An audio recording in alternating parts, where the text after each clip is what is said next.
Iron Man 2 versus Fat Jesus. Battle to the death. Or at least insanity.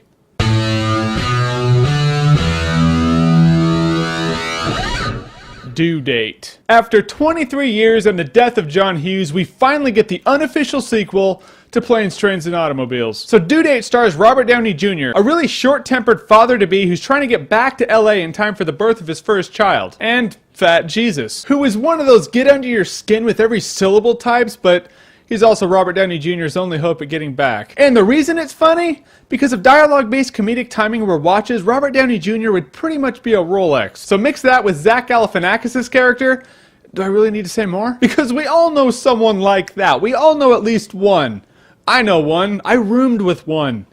Roomed with one. Another video for another time, honestly. These two are pretty much comedic gold. I mean, let's take two masters of opposing comedic craft and put them in a movie together.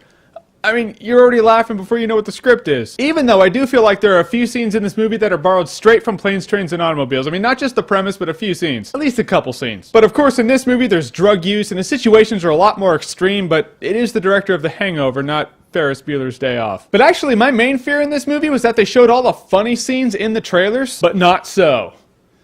They only showed 93%, but not 100. But when they show the entire joke unfold in the movie rather than just the punchline that they show in the trailer, it is still funny. There were definitely scenes that I laughed out loud in this movie. We're talking not just LOL, we're talking Lumfow or Rafflumfow. Yeah, that one. The movie has to go cross-country in about an hour and a half, so it feels kind of rushed at times. Like, it seems like they're in one place simply for one punchline, and then the next scene they're in the next state.